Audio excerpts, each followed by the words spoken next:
Parmi les smartphones de Samsung de cette année, il y a beaucoup de nouveaux modèles. Alors il y a le modèle très haut de gamme que vous connaissez avec les Galaxy S10, S10 Plus, S10e qui sont vraiment très bien. Il y a le Note 10 qui va arriver d'ici quelques temps. Et puis il y a une vraie refonte du milieu de gamme et de l'entrée de gamme. La gamme J et la gamme A ont fusionné pour sortir des modèles qui sont vraiment très sympas, et notamment comme le Samsung Galaxy A70 que je vous ai déjà présenté il y a quelques temps. Et dans cette gamme A, il y a des modèles qui sont un peu plus d'entrée de gamme, notamment le Samsung Galaxy A20e. Celui-là, E pour essentiel. Donc c'est un nouveau modèle qui est un petit peu en parallèle de ce qu'on pouvait avoir sur la gamme J avant, de chez Samsung, J6 et compagnie. Et là, je dois reconnaître que je trouve que autant Samsung a fait une belle montée en gamme sur pas mal de ses produits pour les rendre vraiment actuels, notamment par rapport à la concurrence chinoise qui est de plus en plus pressante, autant sur le A20e, pour moi, c'est pas ça, on n'y est pas. La copie n'est pas bonne, le packaging n'est pas génial, alors après il faut chercher à gratter un peu de tous les côtés, mais le vrai problème que rencontre ce A20e, alors il y a des défauts dans le smartphone, il y a des défauts majeurs, je vais vous les énoncer, mais c'est pas tant les défauts du smartphone, c'est plus la concurrence qui est très difficile, et avec un smartphone comme un Galaxy A20e, pour moi, clairement, là, Samsung, vous n'êtes pas à la hauteur.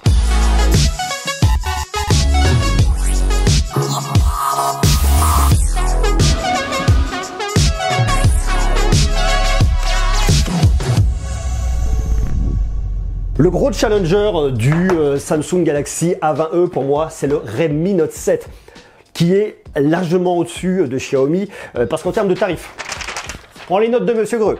Ce smartphone-là, le Galaxy A20e, coûte 189 € et le Redmi Note 7 coûte 10 € de plus, 199,90 € et pourtant, entre les deux smartphones, il y a franchement un monde. Et c'est à mon avis là-dessus que va vraiment buter Samsung. Laissez-moi vous montrer en détail ce qu'il en est et à vous de me dire ce que vous en pensez en bas en commentaire. Même si d'un point de vue design, le A20e est pas vilain, il n'est pas non plus à la hauteur de ce qu'on pourrait avoir sur d'autres smartphones dans l'entrée de gamme. Le dos est en plastique, laisse quand même pas mal de traces de doigts. Bon, ça vous me direz que c'est pas bien grave. Je suis pas hyper fan de cette partie au niveau de la caméra arrière. On retrouve un capteur d'empreinte digitale, ça c'est assez standard. Après, bon, les finitions sont quand même relativement pas trop mal. Vous avez de la recharge en USB type C, vous avez une prise jack qui est située juste là pour venir recharger très facilement.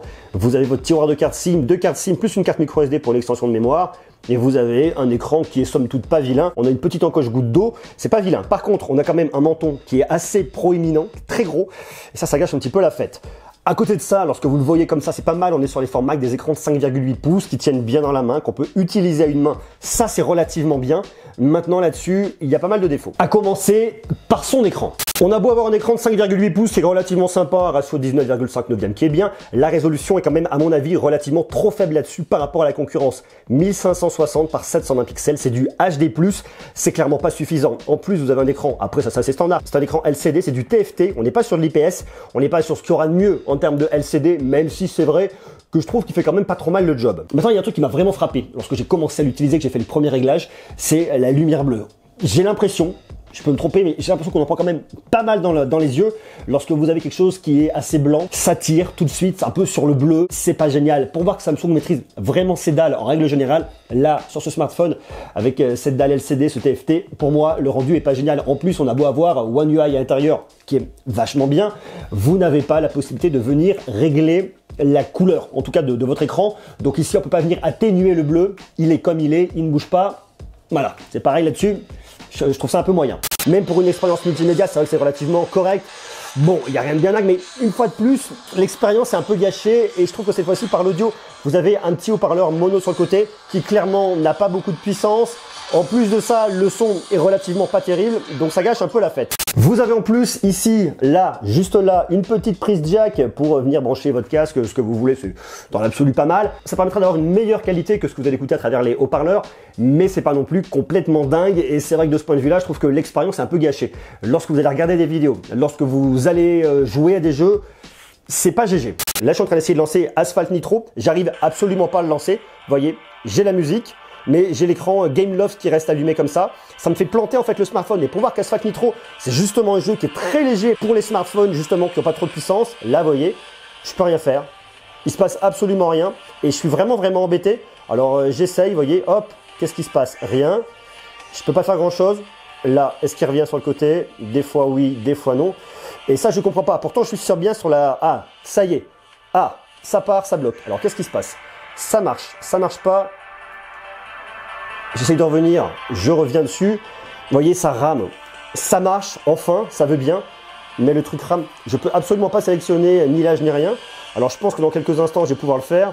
Mais ça, c'est pas acceptable. Sur un smartphone comme ça, on est quand même un smartphone qui coûte presque 200 €.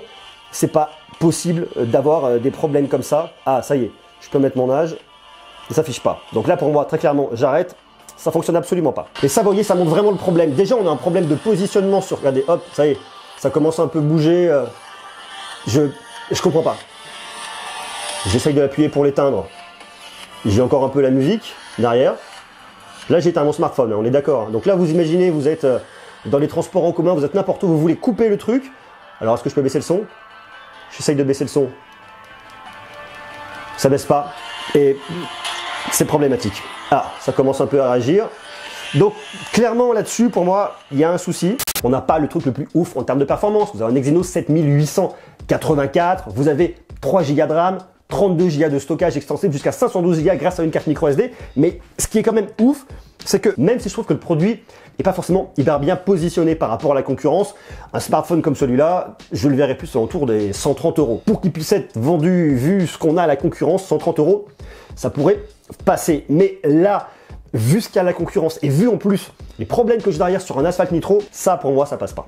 L'autonomie est pas dingue non plus, vous avez une batterie de 3000 mAh avec une recharge rapide 15 watts. L'autonomie pour moi c'est pas GG, vous allez pouvoir le garder bien évidemment peut-être une bonne journée pourquoi pas, mais c'est pareil, je trouve que de ce point de vue là c'est pas complètement dingue. Il y a un truc qui a été aussi un peu négligé par Samsung, je trouve sur ce produit là, vu une fois de plus en positionnement tarifaire, c'est la boîte, le packaging est pas génial.